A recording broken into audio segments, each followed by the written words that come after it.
And go. All right, you guys. Hey, thank you so much. I'm Trina Johnson. I'm the co-founder of Amazing Speaks, which is an international training and personal development company where we help mostly women, but women and men hone their messages and get on stages. And so what I'm going to talk about tonight is a thing called the query letter. Now that's Query, a query letter.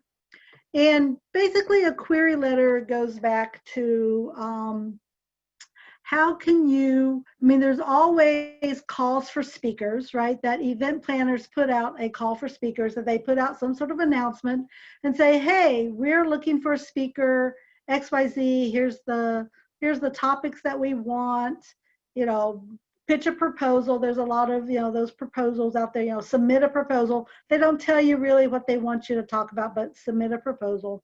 So a lot of event planners do that. Sometimes you'll be out there and you'll put your social, you're out there visible on social media talking about, you're speaking, and someone will reach out to you and say, hey, you sound like a great speaker for, my XYZ event or conference or whatever. But there's a third way to get your stuff out there, and it's called query letters. And query letters is really, it's just cold contact, right? It is, the whole process is you do the research. What are some organizations or conferences that do events where you would be a great speaker, right? But you don't see a call for speaker listed.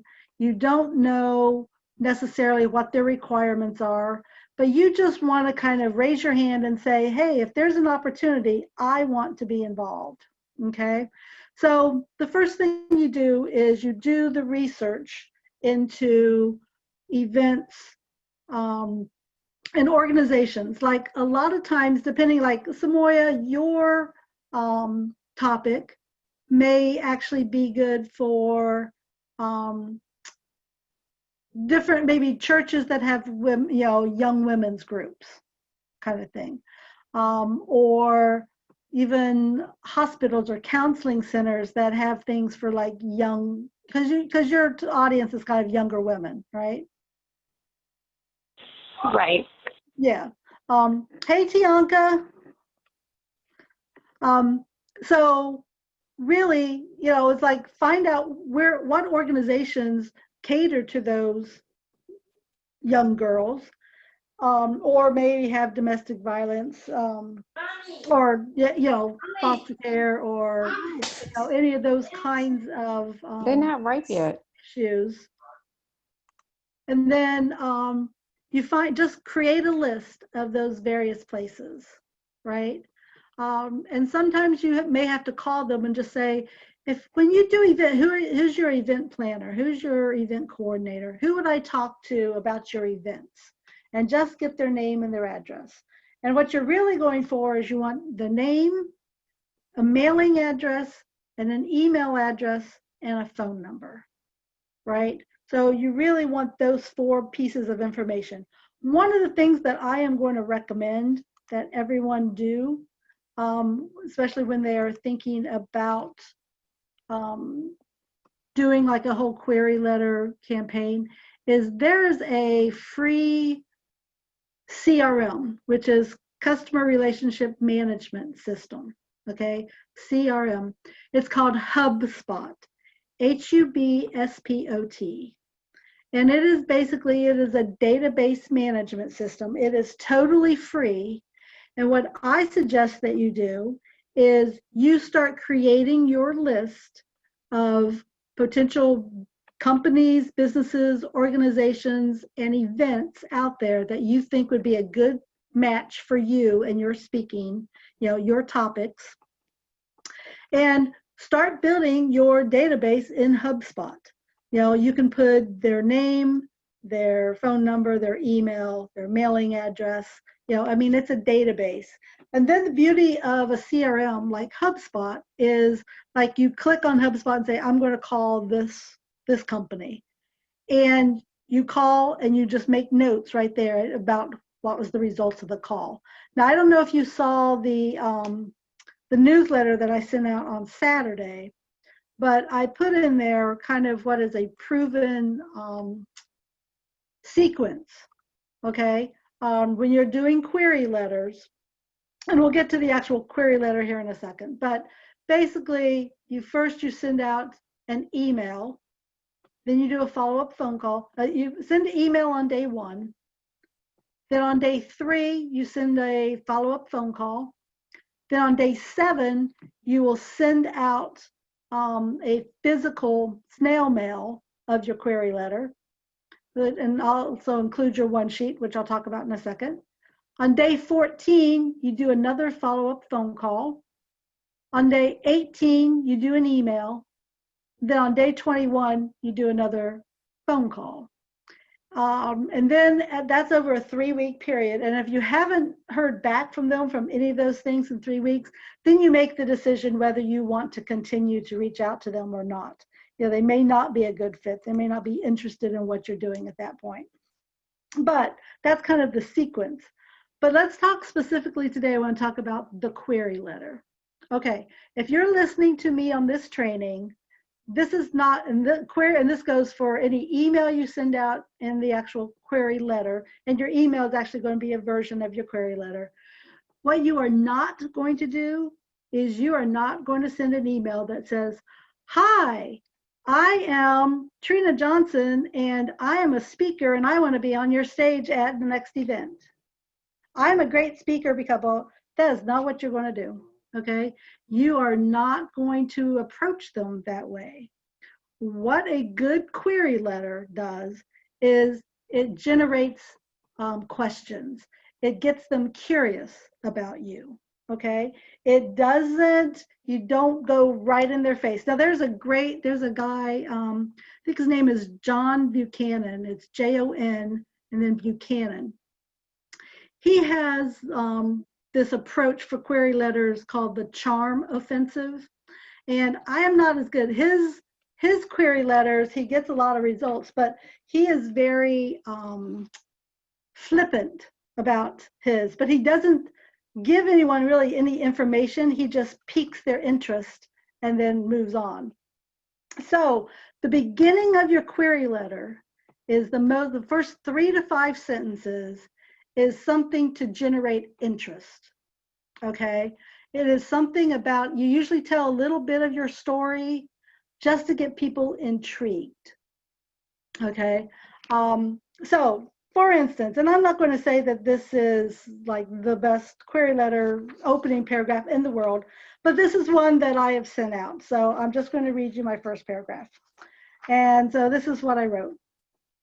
And this is honestly being sent to, and actually this was being sent to churches that I knew had women conferences, kind of thing. So this is what I sent. From what others saw, I was living a dream. I had my own successful law firm. I had a regular column in the newspaper. I had a custom-built house. I was driving a beautiful new car. But what they didn't see was the crushing debt, the unhealthy habits, and the mental and emotional exhaustion I experienced dealing with broken people every day. I walked into my office at the end of a particularly grueling day and heard the phone ring. I looked at the caller ID, and instead of being grateful for business, I burst into tears. Then and there, I decided to give it all up, and I couldn't be happier. Right? So that's like my first paragraph. Then I go on, the second paragraph is, I speak to women who want to make a change in their life, but are hesitant because they don't know what's on the other side. Many of these women, I suspect, attend your blank conference. I give them hope and guidance.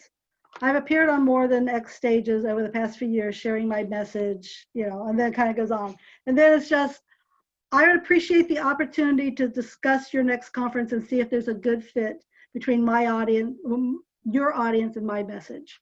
Contact me at, boom, that's it. It's a very simple, short, quick.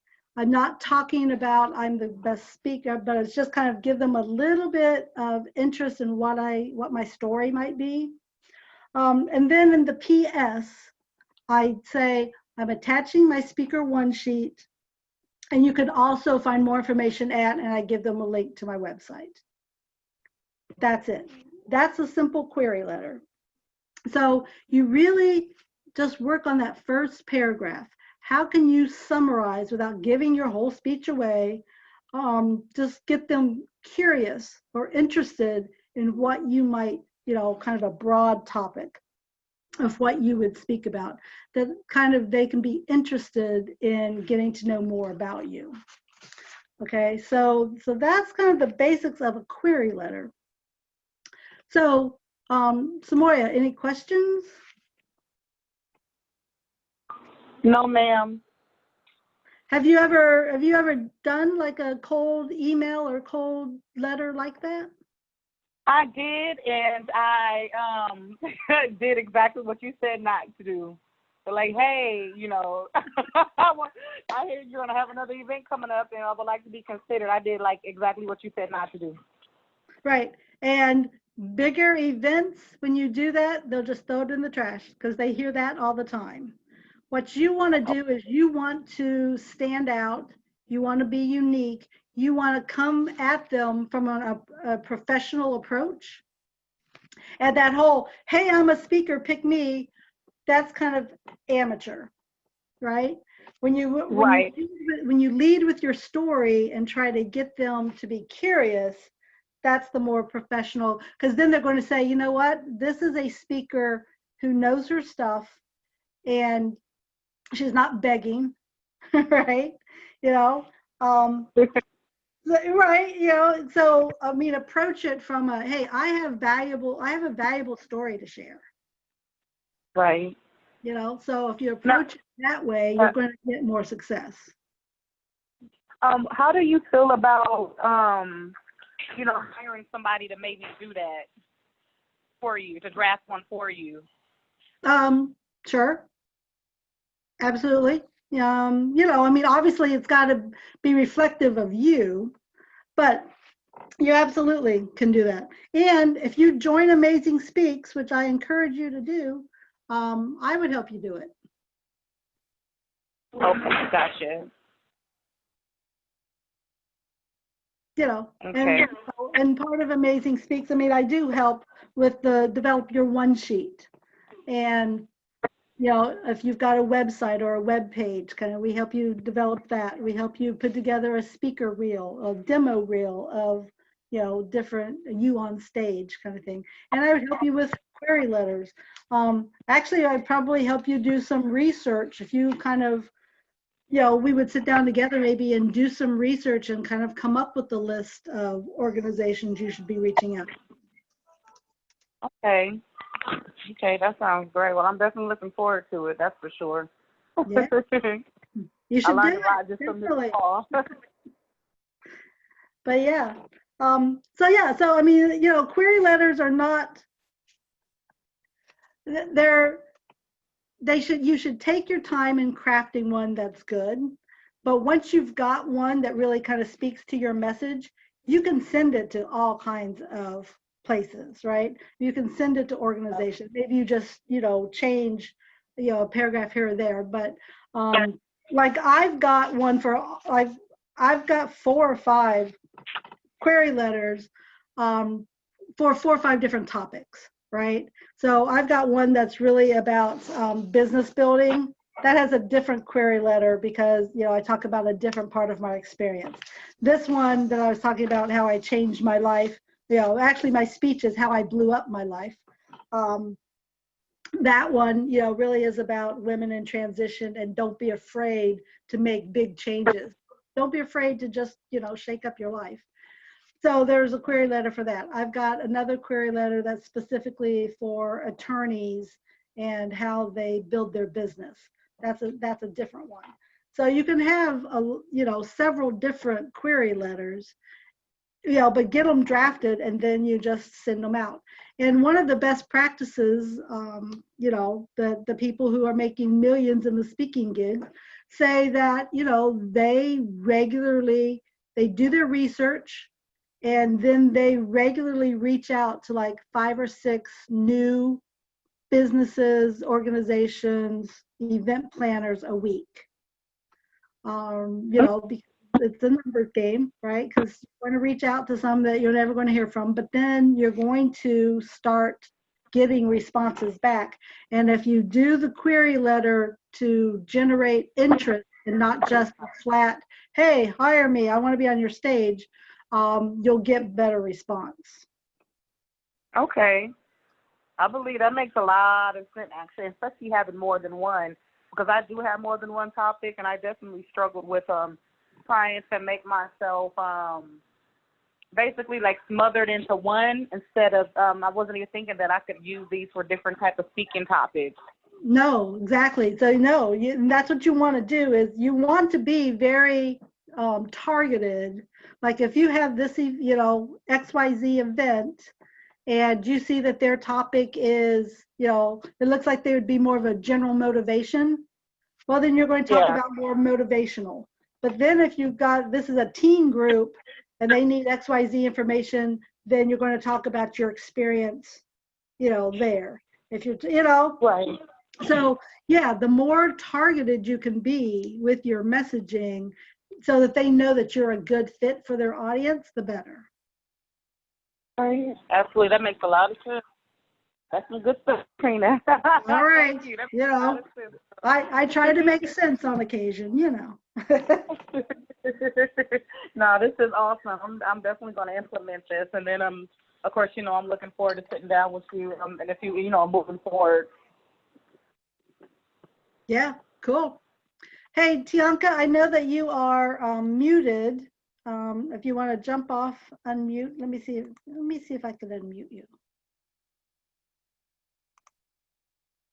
Nope, I think you're muted, so I can't get to you. But if you want to unmute yourself, if you've got any questions.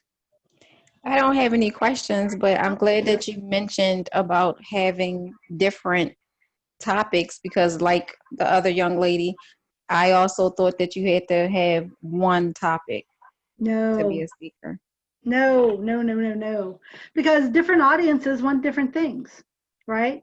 Right. And you want to kind of tailor, like even when you do answer to call for speakers, some of them will allow you to do multiple topics, but sometimes they want you to have one topic. Well, you pick the best topic that fits for them, right? Yeah, I mean, most people, I mean, think about your own lives. You've got multiple stories, right? And you probably have multiple lessons that you could share. So it really depends on the audience. And it is perfectly okay to have multiple. Matter of fact, on your one sheet, I usually tell people to have 3 to 5 topics that they talk on. Not just one, but have like 3 to 5 different, so that people can kind of say, you know what, we could use her because she could talk about this.